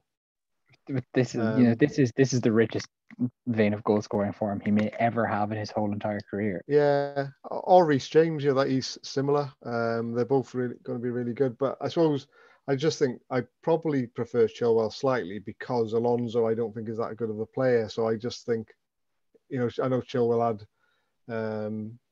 mental health issues or whatever early in the season, but that, you just thought once he gets in, he's going to be first choice. And as long as he doesn't start midweek, which I don't think he will, then he should be fine for next weekend. So I just think the upside is much higher with Chilwell than Aspie personally. See, this is it. And I think there's an element of team structure here in that if you only had one Chelsea defender and you were looking at getting rid of Azpilicueta and bringing in Chilwell, I'm kind of thinking, maybe stop and try and find another way to get Chilwell into your team, elsewhere and keep Azpilicueta just to not have this problem where you're kind of perhaps robbing Peter to pay Paul to try and move points around your team. The problem with Chelsea is they can play 5 at the back, they can play 4 at the back. You've got Alonso or Chilwell, you've got James, Chalobah or Azpilicueta, and then in the middle you've got Christensen or Rudiger or Azpilicueta or Silva or Sarr or Chalobah. And so you've got this constant problem. And the one thing about Azpilicueta, and this is something that he shares with Chalobah actually, is that he can play in 2 of these positions. He can play in 2 of these systems. And I kind of favor him I favor him personally as an option because he seems to be the one that's more nailed, quote unquote, because of that. Famously after he just doesn't play a game, it doesn't make sense to say that. But this is why he does seem to offer so much. But the thing is he is, of course, 6.2. And it's are you willing to pay that premium when he doesn't have the upside that someone like Chilwell, of course, does offer for cheaper? I personally, I have Rudiger at the moment. I would like a second Chelsea defender. And I think that second Chelsea defender, if I now had a choice, given what we've seen in the last few weeks, it would now be Chilwell. But right up until very, very recently, it was Azpilicueta. I think Alonso will get plenty of game time this season, I suspect that, especially in the Premier League, Chilwell is going to get a little bit more of get the nod like he has been getting in previous weeks, a bit more. I just feel like Chelsea can just keep giving Alonso plenty of games in the Champions League, for example, at the moment, and let Chilwell just continue tipping away in England. I did actually just briefly consider Mendy. As bad as this might sound, he is 6.1. That makes him more premium than any of all the Chelsea defenders bar Azpilicueta. He is the top scoring keeper. He has scored the same amount of points as Chelsea's highest scoring defender, which is not any of the goal scoring fullbacks. It's actually Rudiger. He has 7 save points across 4 games this season. He's got bonus points on 3 occasions, albeit just 1 all those games. So he is kind of an interesting pick in there, and he avoids some of the rotation problem, but we've already seen Kepa play this season. Of course, that wasn't necessarily rotation, but just kind of shows us that, even he isn't necessarily fully safe in this Chelsea side. And so with that in mind, I think for me, I'm not sure if I would do what Benny's move is unless he has a solid other Chelsea base in there. Yeah. Basically, does he have Rudiger? I think it also comes back to what I was saying before, that if you've got that, if he's got a solid squad, that I don't think Chilwell's going to come on a sub that often. He might do occasionally, but so as long as you can afford for them times when he doesn't play, that you've got someone half decent to cover him, then it kind of, that's what I mean. It allows you to take a slightly bit of a more of a risk because you think, well, I've got Livramento and, he's not bad himself, or Ben White, they're not bad options. If you're doubling up on Chelsea or even the City defense, realistically, you then need a 14 player squad, at least. And you do. Yeah. That's definitely what I found this week. I mean, magically, amazingly, I just kind of feel like the German manager does not care about fantasy football. I think that's definitely true. I think that it's hugely unpredictable. But I think there's definitely an element of just pick and stick as far as we can. There's things we can infer. I think probably right about the looking at Chilwell and thinking actually he's probably well suited to the Premier League game. But with all of these players, as I found to my chagrin this week, you've got to every now and again just stomach a downside. And Zamping said having a 14-man squad becomes a necessity. But the thing with we've both got Christensen, I think, haven't we? We have, but he's like the worst of both worlds because he still gets rotated quite a lot, but then he hasn't got the upside to make it that worthwhile. He's 5 million. You know I mean? So it's all priced in. He's got the value. He's got the value. But it's basically buying the defense. Like if there was a Man City defender who played as much as Christensen did for Man City, we'd all own him. That is the reasoning that I take here. Like Stones when he was last exactly. season. If Stones exactly, and I know. Well, then he kept he scored as well. Yeah, he did, but that was like a bonus, wasn't it? That wasn't something we weren't buying Stones thinking, oh, this lad's going to get me a brace and double game week. That was not part of the equation. You just thought you get clean sheets and that was it. Bonus. And at 5 million, that is more than fine. I saw a ridiculous stat actually that he got 38 clean sheets in his last 48 games with Christensen, and he's got a new contract as well recently. Like I think, he's good as being your second Chelsea defender if you want to have the money to spend elsewhere. At the time, it made loads of sense, but now because we are in this sort of context where you've got one premium player like Salah who you have to own, and the rest are questionable. Now, maybe you'd be looking at just saying, that's spin true. off Christensen, buy in Chilwell, and just go for broke. Right, let's move on to the next question, which is about big at the back. Amazingly, so follows on very, very nicely.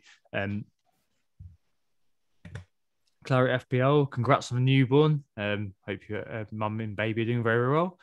Asked where we're at with big at the back going forward, because last week, questions of our friend FPL Jack, we said that, big at the back was good value. The next 3 or 4 weeks are very, very good for Chelsea defenders. We've touched on already. But is it a fad or is it something that's going to keep going? Matthew, what do you think? Are you looking to get another Chelsea defender in? Well, I've got TAA, Cancelo, and Christensen at the moment. Obviously, I prefer Chilwell than Christensen now, but I think Livramento is probably so good for his price that it's probably worth having him in one slot. But I think up to 4 is probably justifiable now. Up to 4 other big ones. Between Alexander-Arnold, I think is pretty much a must-have. And then the other spots probably between Man City / Chelsea, because you've got players there with get a lot of clean sheets, and there's ones with a lot of upside. So you kind of pick which end of that spectrum you want to go on, safety or upside. So I think definitely 3, if not 4, I think is viable now. Yeah, I'm inclined to agree with that as well with Matthew. I think if you're not going for the 4, then you could be really looking at, as we've talked about in the pod in previous weeks, Ederson as your goalkeeper to kind of maybe maximize making sure you get into that City defense when they get their clean sheet every second game effectively. So I think where are we at with big at the back, Claret? We are very much still advocating for it. I think you'll find a wholesale advocation for it here, because it's just our advocacy for it, because it is just what we've been talking about with the money sloshing about, and you've said this already, Matthew, that the money is sloshing about. You can afford to do it. There isn't a massive opportunity cost to it at the moment, because you can probably get most of the midfielders and forwards that you want. And with that in mind, when there's every second week there's a clean sheet coming from City, Chelsea, and pretty much Liverpool as well, hard to ignore. It's very hard to ignore. Yep, I only echo that. So I've got nothing else to add. But I think probably big at the back is here to stay for the short term, at least. I'm sure there'll be some medium mid-price midfielder or some sort of striker will emerge out of nowhere. That means we need to move our money out there. But at the moment it does look like the value is going to win out. Let's move on to premium possibilities. So this is quite an interesting one. And I think we touched on it a little while ago in terms of depth of the premium. Andy Penman asked if there's any point in any of the premiums to partner Salah with. Are we going to be looking at, the likes of Lukaku, obviously is injured now, Ronaldo, whatever? Like, where do we even go with all this money that we're saying is sloshing around? Rubster asked if Kaku in early was a bad decision. I think we've kind of discussed that earlier on, but it's still worth kind of meditating on here because he asked, because all the premiums done nothing. Should we have moved to Vardy instead? This season is very strange. He acutely kind of adds. And also, Emma at Jump the Wave DM me earlier on to point out that Kane and Son were on everyone's radar. We've mentioned both of them actually today. Before that narrow defeat against West Ham, where I haven't seen them mentioned too much over the last couple of days. I mean, in terms of the premiums, guys, I guess it has definitely become one of those places where we are in watch and wait mode to see who kind of emerges. Vardy obviously was in ridiculous form. Matthew, you and I both brought him in. If he is injured, I don't know what we're going to do about that. I mean, how do you see the premium sort of situation developing from here? Well, as we've kind of been talking about, there only being one premium that you need, so spending that money around. But I'm always a bit reluctant to do that in practice because you just know, the minute say Kane scores a few goals in the next couple, then he's got good fixtures. You know that you're going to want Kane in, and then that's 12 million, and you think, well, I've just spread all that money around, I can't get him in anymore. Or Lukaku comes back, starts banging them in. You're never more than a game week or two away from wanting one of those back. So I think it's, I'm always wary of like spreading the money out too much. Regardless of that, it seems sensible, right now. So do you find yourself just trying to concentrate in a player, or do you just find yourself holding a big bank balance? Probably a big bank balance, to be honest. Like because then I'll think, well, what are the value. What are the good value players? Typical accountant. That's the thing. Keep it in the bank. The accountancy skill is going to come in. Like, you want to be, there for the flexibility. Eventually, you can swoop when the investment kind of criteria pops. Like, say Vardy's out this weekend. I don't know whether he will be, but let's pretend he is. I'd probably say, well, I've been kind of like wanting to get Tony, because I think he's good value all season. So I then just get Tony, and then, you got a load of money in, but then, maybe then you do want someone else. You can choose who you want to sort of trade in for them. Could get, trade Dennis in or Antonio, if he gets injured again. So yeah, there's arguments for that, but there's also arguments for, getting the points here and now, with a big player.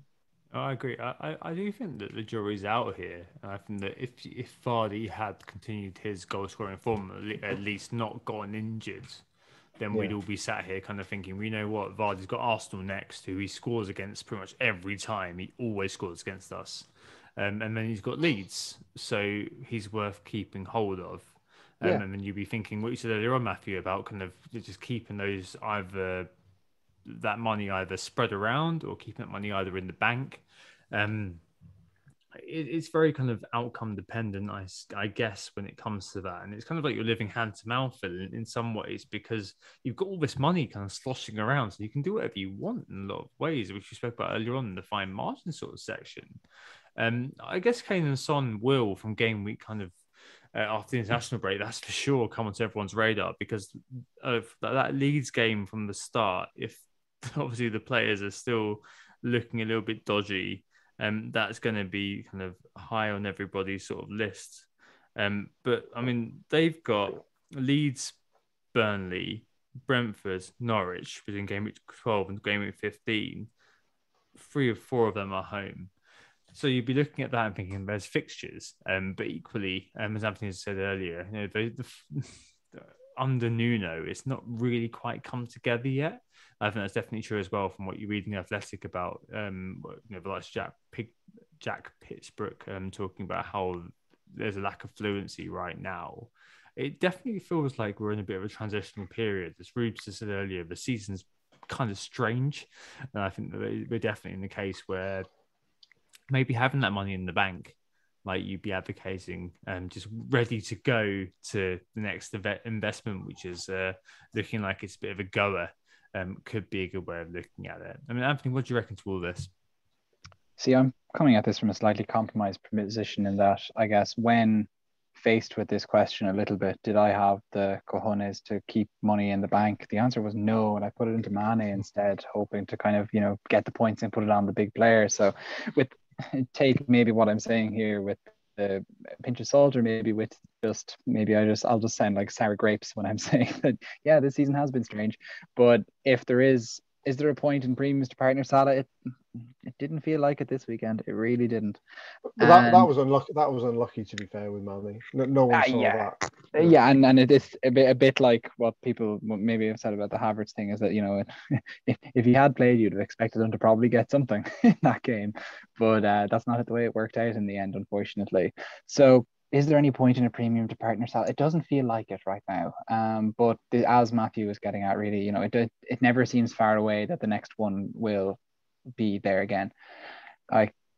We haven't touched on it at all actually throughout this podcast, but if Solskjaer is to be sacked, does that mean that a new manager comes in who would put us all interested in Ronaldo again, or Bruno Fernandes? In Bruno Fernandes. I still really fancy him when your fixtures get better. I really do. I think that he's going to be playing all of those games over Christmas when Ronaldo is going to be playing 1 out of 2. I think he's going to be amazing value then, especially with the price drop this week to 11.7.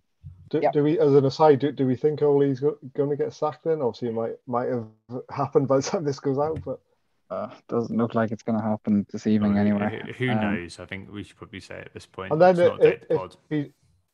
if he does, it'd be interesting whether it'd be like a caretaker manager situation, like Ole does himself, or Conte seems to be the one that's available. But this is it. Like, it seems like things are pushing towards Conte, and so it's just like immediately what we're going to do is we're going to see an awful lot of threads talking about 3-4-3 and what could possibly happen, and how Mason Greenwood is going to be the new hero of FPL. Luke Shaw, the new Alonso. No, Imagine. No. I reject this before it even begins. This is total. I do think at the moment it's probably one of those things where it is a bit of a, like, flexibility is key, I guess, in a lot of ways. Like, as Matthew said earlier on, it's all about kind of being able to remove those sort of risks to your rank overall in an FPL sense. And I think that probably is something that permeates how we deal with the premiums for now. I do think that Kane and Son from Gameweek 12 is going to be okay. But as Emma said, the team looks a bit lackluster.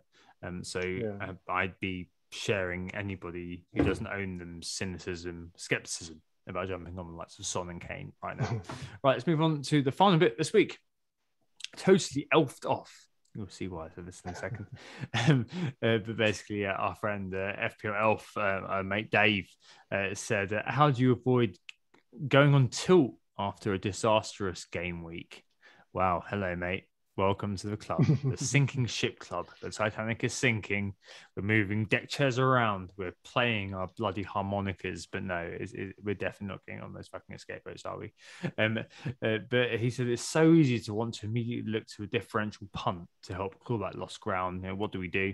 FPL Pricey Sam, he had actually a really good game week. He got 104 points this week. But he says, how do we stay neutral/balanced in our views after such a volatile game week in order to prevent outcome bias? Could you reference that? You know what you're talking about? Creeping into our thoughts by overly relying on the results of one particular week.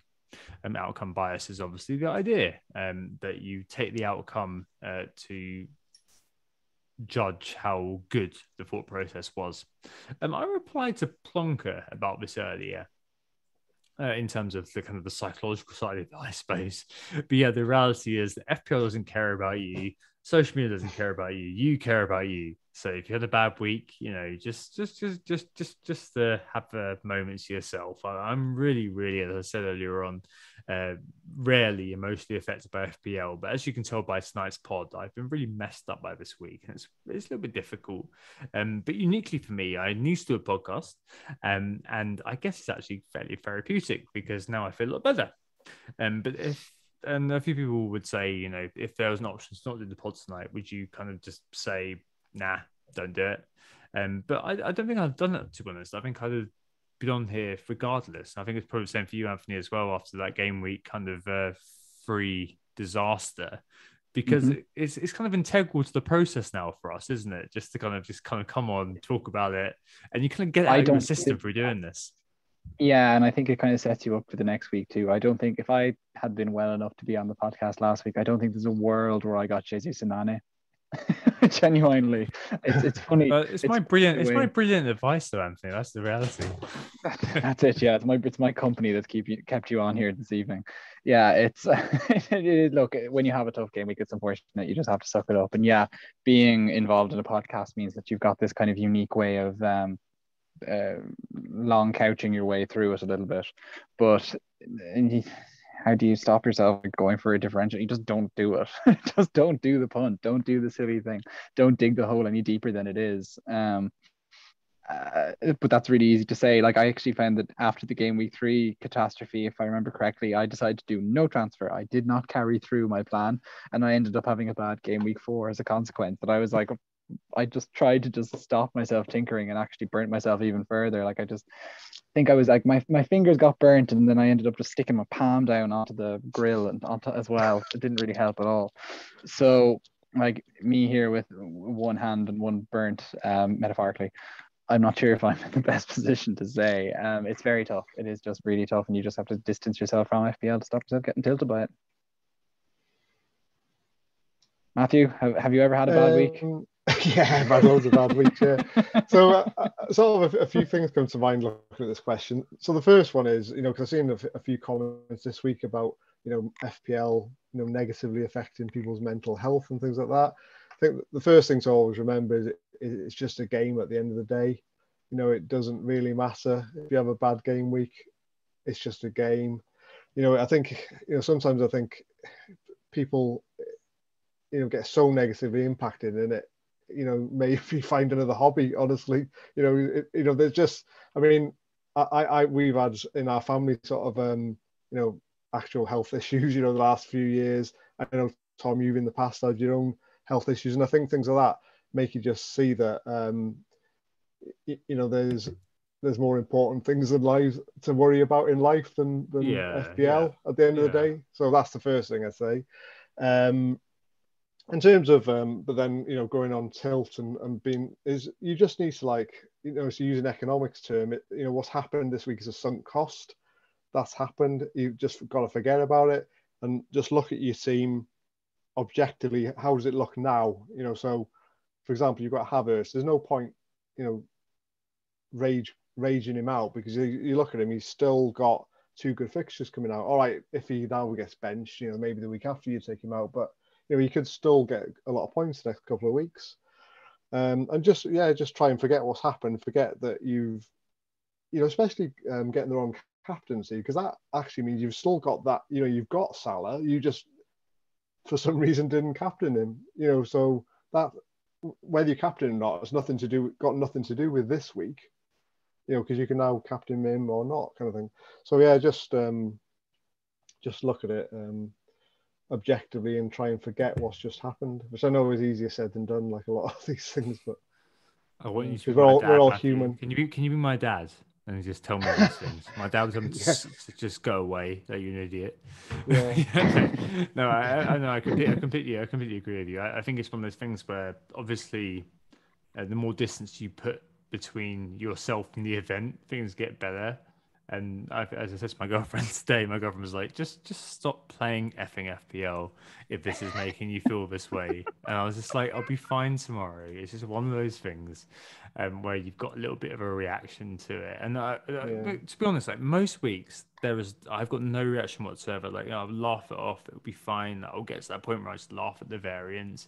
It's just because of how brutal this week was that it can definitely kind of be one of those where you're kind of just like, oh, really?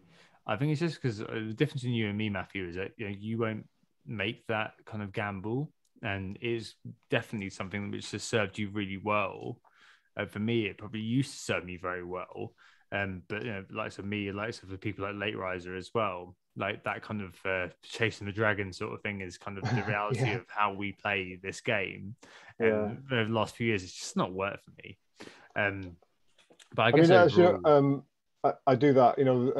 We have that like tips of the week, don't we? On Twitter, and mine. I think mine this week was don't overthink. Don't overthink. Well, mine captaincy. was don't make moves. Doing nothing is okay. And that was before the Lukaku injury, and I guess if you are kind of having a bad time, the reality is Twitter doesn't care about you, frankly, or socials don't care about you. Your group chat doesn't care about you on WhatsApp if that's kind of how your environment. So I think that the reality is sometimes you might be better off not looking at Twitter, but again, I know that's difficult because it something draws you. It's like, I don't know, masochism. It's almost like these social media platforms are made to addict us.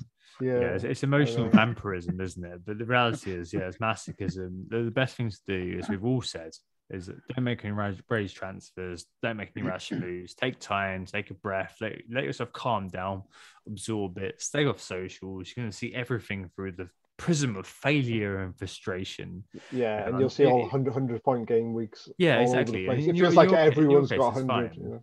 In your case, it's fine. I think no one else is going to be able to see it through the prism of failure that you will. But the reality is that it's just FPL. You need to get over it. You will get over it. But I mean, there are some game weeks, other game weeks, where it is a little bit annoying, just to say the least. But I mean, the reality is that you got to just kind of stick with the plan, stick with your process, stick with whatever. We all get them, and we've all kind of been asked questions about why might haven't done too well this week, and people will say, "This is my team. What do you think about my team?" Well, your team could have scored very, very well if we quit and reloaded the save on Football Manager. That's pretty much my team this week.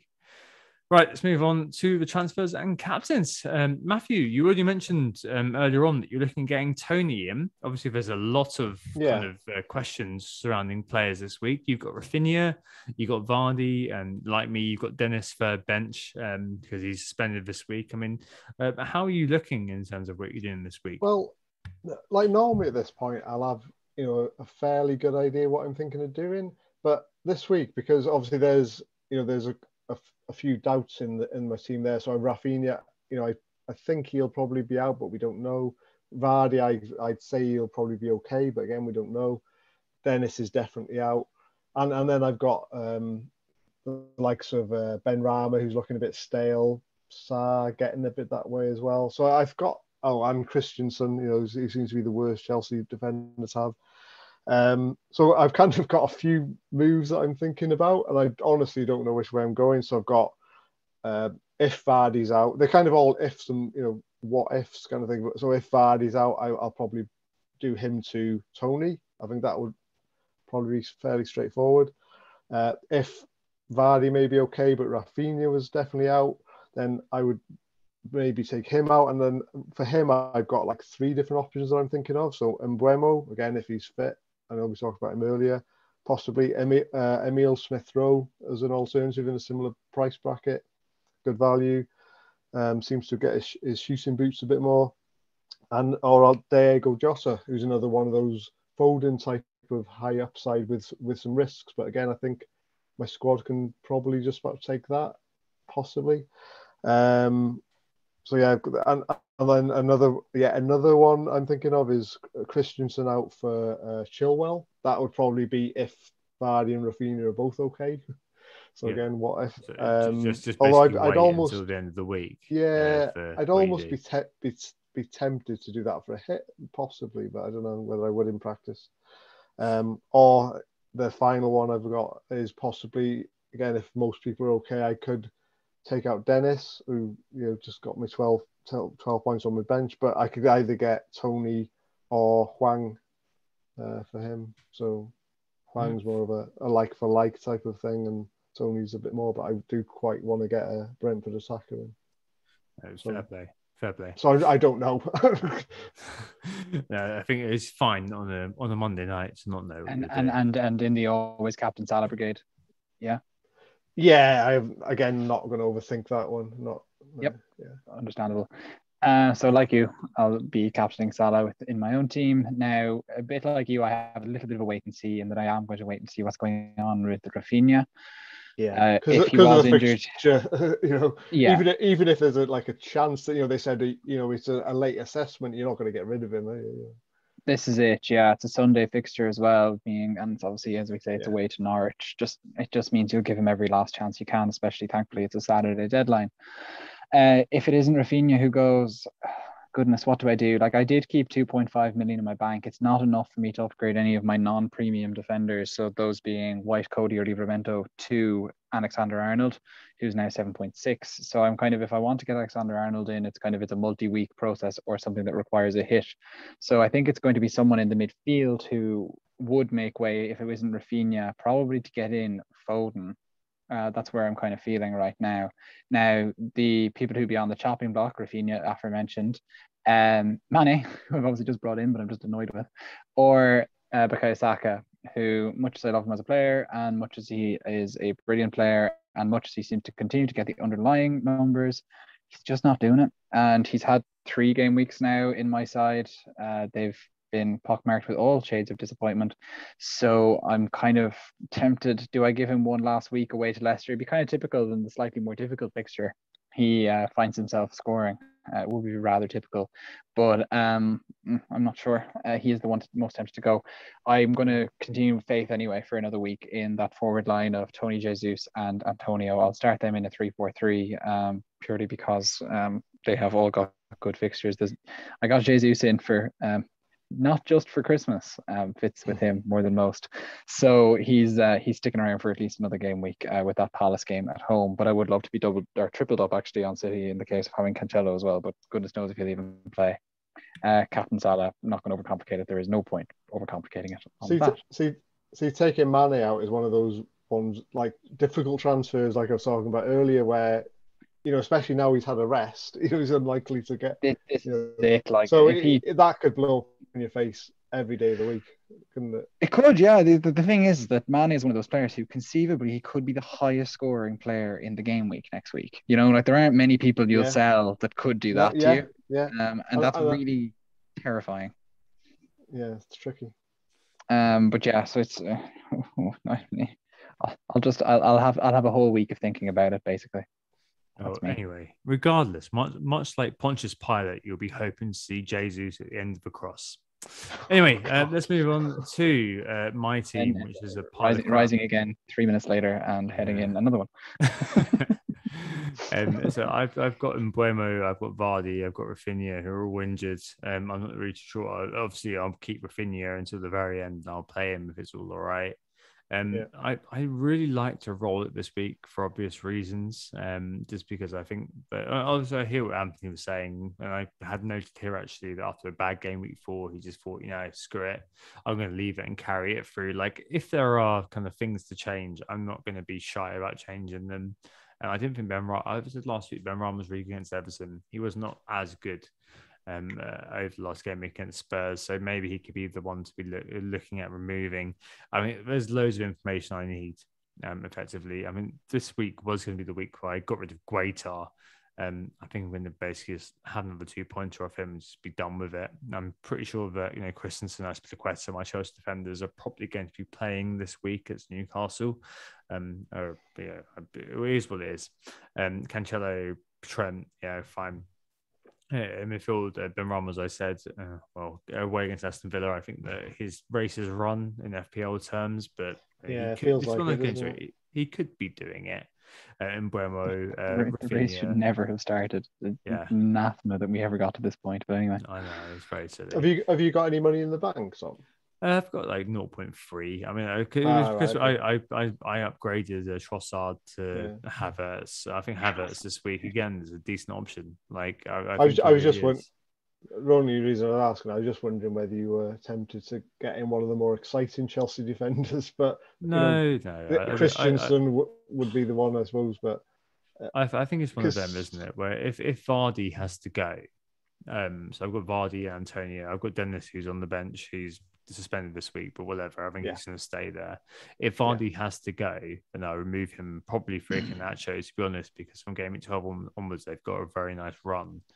And so maybe that would be Christensen to Chilwell or something like that. It's all dependent at this point. I can't give any kind of recommendation about what I'm going to be doing. There's no solidity about what I'm going to be doing. So there we go. To be honest, I just want to kind of have a few days away from FPL.